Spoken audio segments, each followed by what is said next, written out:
Assalamualaikum warahmatullahi wabarakatuh. Saya Delia Salsabila Wijaya dengan nomor induk 081911333060 akan menyampaikan proposal bisnis mengenai waste bank. The solution is less pollution.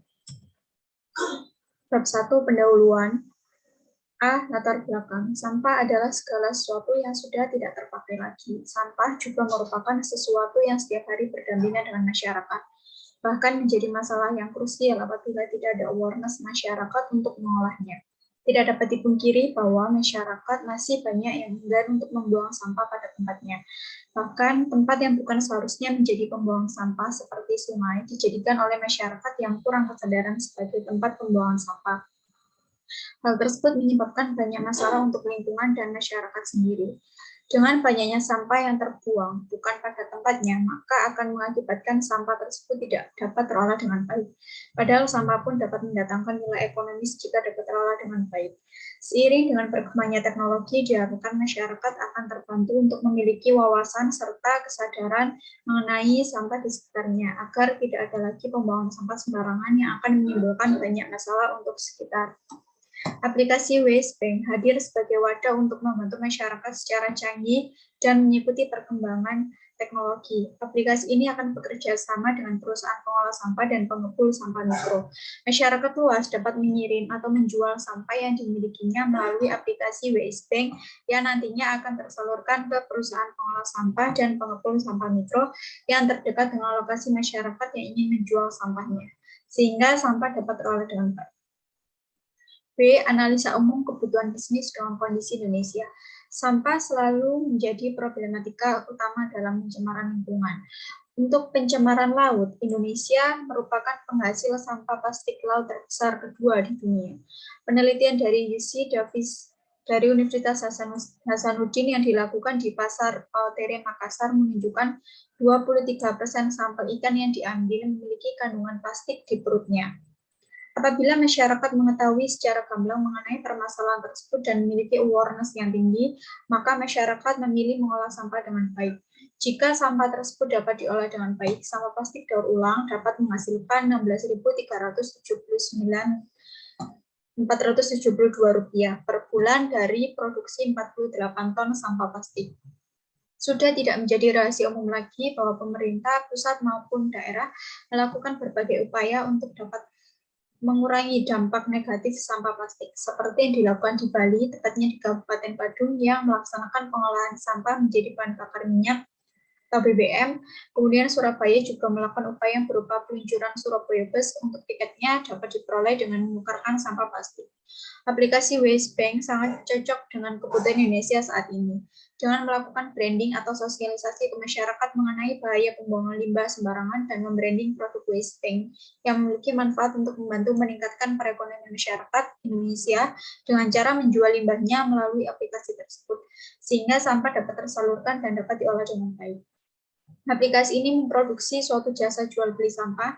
Masyarakat dapat menjual dan membeli sampah bagi pengepul sesuai dengan wilayah penjual yang terdekat dengan wilayah pembeli. Agar ongkos kirim tidak terlalu mahal atau bahkan gratis ongkos kirim, sehingga penjual akan tetap memperoleh keuntungan. Begitupun sebaliknya, pembeli juga akan memperoleh keuntungan. Berikut adalah desain rancangan tampilan aplikasi. Jadi yang pertama, aplikasi akan menyortir tempat tinggal atau alamat konsumen, kemudian konsumen mendapatkan nomor resi dan kode untuk jual sampahnya, kemudian konsumen mengirim sampahnya melalui kurir, kemudian setelah sampah sampai ke pembeli, maka konsumen akan mendapatkan uang, kemudian sampah akan diolah oleh pengepul atau perusahaan sampah. Kemudian bab 2, analisa bisnis. Yang pertama adalah target jumlah pengguna setiap bulan. Bisnis startup ini memiliki target pasar yang pertama dan utama adalah kalangan anak muda atau remaja dan ibu-ibu. Tidak dapat dipungkiri remaja saat ini tidak lepas dari menggunakan produk kecantikan atau bahasa kerennya adalah skincare. Setiap bulan remaja dapat menggunakan skincare lebih dari 3 produk. Sehingga apabila targetnya adalah seluruh remaja di Indonesia yang terdiri dari 514 kabupaten atau kota dan 98 kota, maka akan mendapatkan lebih dari 1.000 limbah skincare, sehingga limbah tersebut apabila disalurkan melalui aplikasi Waste Bank akan terolah menjadi baik. Selain fokus utama pada target limbah skincare, Westbank juga memiliki target pasar seluruh kalangan masyarakat yang setiap hari memiliki limbah kertas, plastik, kaleng, kaca, dan yang dapat didaur ulang lainnya. Hal tersebut dilakukan untuk meminimalisir pembuangan limbah sembarangan, utamanya di laut dan di darat. Daur ulang limbah memiliki banyak manfaat, salah satunya adalah agar berkurangnya limbah di tempat pembuangan akhir. Kemudian dari skala pribadi hingga regional adalah membantu mengurangi jumlah sampah yang berkembang biak di pusat-pusat pelayanan sampah TPA. Dengan fokus target pasar yang demikian, maka target jumlah pengguna setiap bulan adalah lebih dari 300 orang, dan setiap pengepul ditargetkan mendapatkan lebih dari 50 orang per bulan. Setelah sampah terkumpul, maka yang akan dilakukan adalah mengolah sampah dengan alat daur ulang oleh pengepul. Lalu analisa kebutuhan bahan baku barang habis pakai. Yang pertama adalah kertas sebagai bahan untuk cetak hard file seperti laporan keuangan, proposal, dan lain-lain, dan alat tulis kantor kebutuhan yang setiap hari digunakan seperti pensil, ballpoint, dan lain-lain. CD dan DVD untuk menyimpan file atau gambar produk, gambar desain, kemudian flash disk atau hard disk untuk menyimpan file surat menyurat dan laporan. Lalu tinta printer sebagai bahan untuk mendukung proses cetak dokumen. Itu adalah perlengkapan yang ada di kantor. Lalu bab 3 produksi. Jadi Westbank produksinya melalui 4 tahap, yaitu desain, development, debugging, dan distribution. Proses desain terdiri dari perancangan ide desain user dan tampilan aplikasi yang ada pada Westbank dengan kebutuhan laptop, PC, Wi-Fi, software desain grafis, buku gambar, drawing pad, scanner, gridbook, spidol, pensil warna, dan kantor. Kemudian development yaitu terdiri dari proses pembuatan aplikasi Westbank sesuai dengan perancangan ide desain user dan tampilan aplikasi. Pada proses desain, aplikasi atau software Westbank akan dibuat kodenya oleh developer. Kemudian yang dibutuhkan adalah laptop, PC, software pemrograman, kantor, Wi-Fi, flash disk atau hard disk, CD atau DVD. Kemudian debugging yaitu proses testing dan checking software atau aplikasi Westbank untuk mengetahui apakah aplikasi atau software tersebut sudah layak untuk dikonsumsi oleh publik. Kemudian kebutuhannya adalah laptop, PC, software, debugging, Wi-Fi, dan kantor. Dan distribution adalah segala kegiatan terkait pemasaran aplikasi Westbank versi rilis ke market dengan kebutuhan kantor, acrylic workshop, PC, laptop, smartphone, Wi-Fi, dan reclaim. Lalu selanjutnya adalah analisis kebutuhan bahan tenaga kerja. Westbank membutuhkan beberapa tim sesuai dengan station job desk untuk meluncurkan aplikasi Westbank. Yang pertama yaitu owner yang terdiri dari founder dan co-founder, 3 orang yang bertugas merancang dan mengomunikasikan visi perusahaan, memotivasi anggota tim, merekrut anggota tim, prediksi tren pasar, menguraikan strategi bisnis perusahaan, membangun hubungan dengan investor, mengatur biaya dan anggaran. Dan proyek manajer terdiri dari 3 orang, bertugas memimpin sebuah proyek, membuat perencanaan, mengalokasi tim, mitigasi risiko, dan membuat report untuk para stakeholder. Dan sistem analis, 3 orang yang bertugas melakukan analisis sistem, merancang sistem, kemudian diimplementasikan pada perusahaan, serta bertanggung jawab terhadap hasil yang dicapai oleh perusahaan. Kemudian security expert, 3 orang yang bertugas melakukan pengamanan terhadap file data, server, memonitor penggunaan file data, dan mengatur akses untuk melindungi informasi dalam file komputer.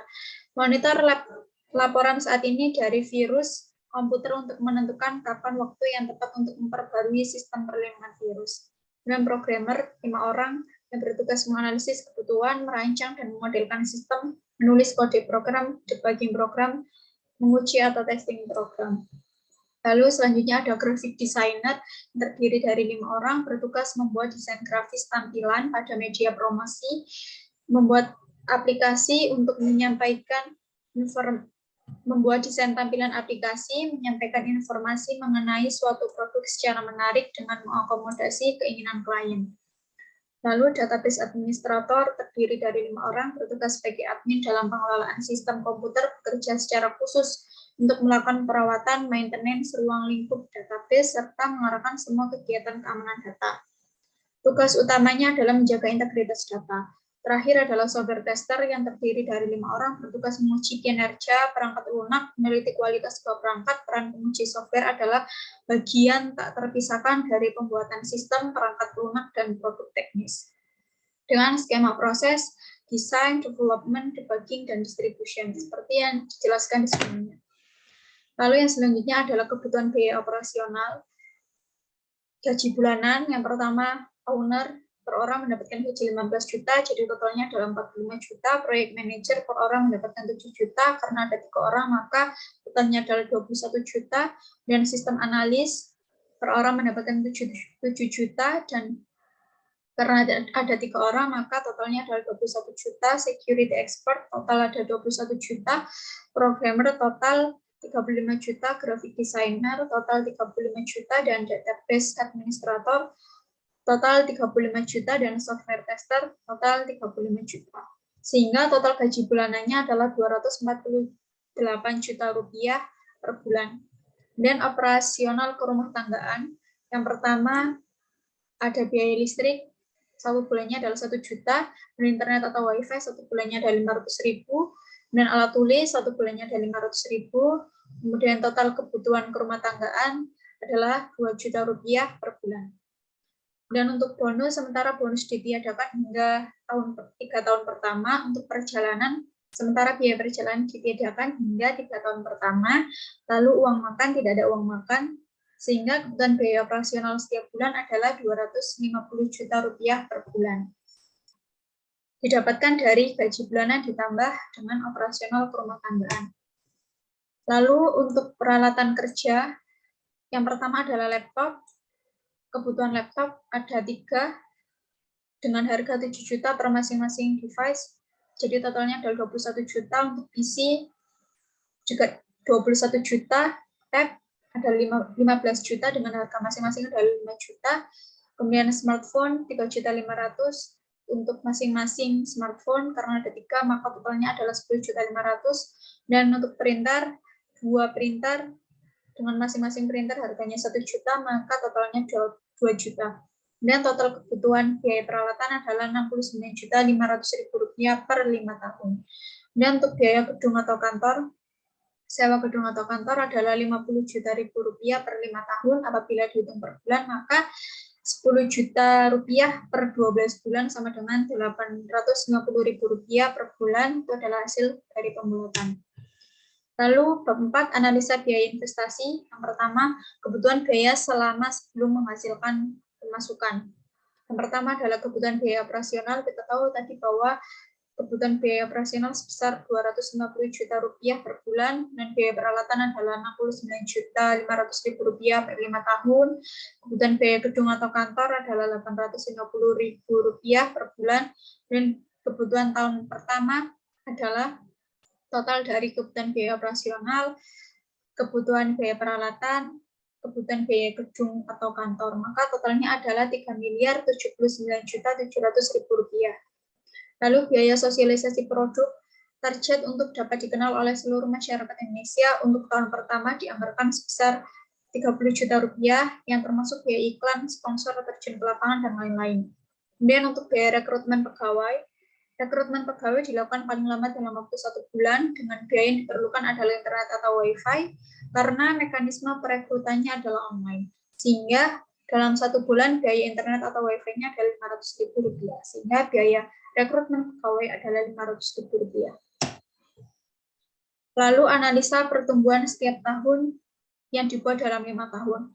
Target pertumbuhan tiap tahun. Yang pertama, tahun pertama target 20 kota atau kabupaten, 20 sekolah menengah, dan 5 kampus. Yang tahun kedua target 30 kota atau kabupaten, 10 sekolah menengah yang lain, dan 5 kampus yang lain. Tahun ketiga target 40 kota atau kabupaten, 10 sekolah menengah yang lain, dan 5 kampus yang lain.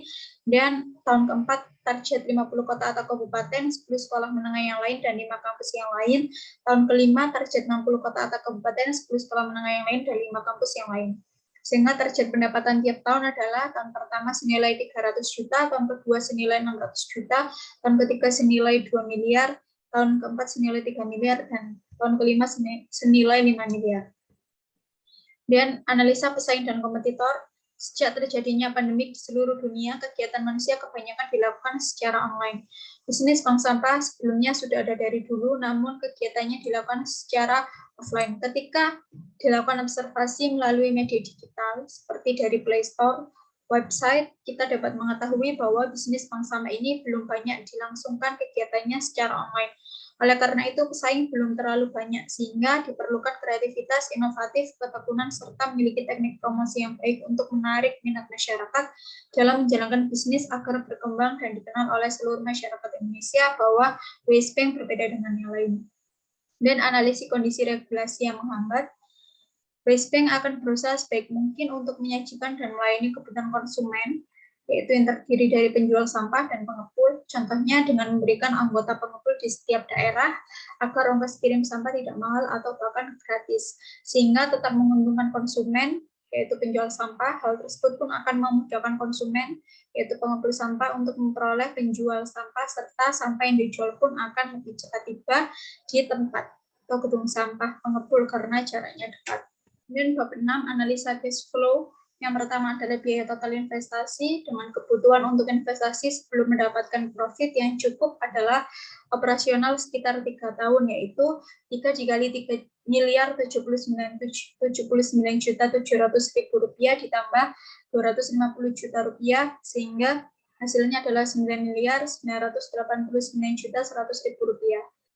Dan keuntungan investor jika bergabung, target pendapatan tiap tahun pada tahun pertama senilai 300 juta, tahun kedua senilai 900 juta, tahun ketiga senilai 11 miliar, tahun keempat senilai 14 miliar, dan tahun kelima senilai 19 miliar. Sehingga pada tahun ketiga sudah mulai diperoleh keuntungan dan mulai bisa mengembalikan modal awal jika modal tersebut diperoleh dari pinjaman. Apabila penyertaan modal murni, tentu pendapatannya sudah sangat besar. Lalu analisa kemungkinan kesalahan target dengan error sekitar 25% jika perhitungan tersebut digunakan.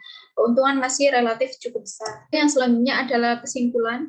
Aplikasi WS Bank hadir sebagai wadah untuk membantu masyarakat secara canggih dan mengikuti perkembangan teknologi. Aplikasi ini akan bekerja sama dengan perusahaan pengolah sampah dan pengepul sampah mikro. Masyarakat luas dapat mengirim atau menjual sampah yang dimilikinya melalui aplikasi WS Bank yang nantinya akan tersalurkan ke perusahaan pengolah sampah dan pengepul sampah mikro yang terdekat dengan lokasi masyarakat yang ingin menjual sampahnya, sehingga sampah dapat terolah dengan baik. Sampah yang akan dijual dapat dikirim melalui ekspedisi yang telah bekerja sama dengan aplikasi WS Bank. Selain menguntungkan masyarakat yang ingin menjual sampahnya, aplikasi ini juga menguntungkan perusahaan pengolah sampah dan pengepul sampah mikro untuk mempermudah mendapatkan sampah dengan cara membeli dari masyarakat yang menjual sampahnya melalui aplikasi WS Bank. WS Bank juga dapat membantu mengatasi permasalahan lingkungan, bahkan negara, untuk mengurangi limbah yang sukar untuk terurai, dapat membantu mengurangi pencemaran lingkungan dan polusi. Pada tahun ketiga, investor sudah mulai memperoleh keuntungan dan mulai bisa mengembalikan modal awal jika modal tersebut diperoleh dari pinjaman. Apabila penyertaan modal murni, tentu pendapatannya sudah sangat besar. Terima kasih. Apabila ada yang ditanyakan atau tertarik, bisa menghubungi kontak person yang tersedia, email, nomor ponsel, dan Instagram. Sekian dari saya. Kurang lebihnya mohon maaf. Wassalamualaikum warahmatullahi wabarakatuh.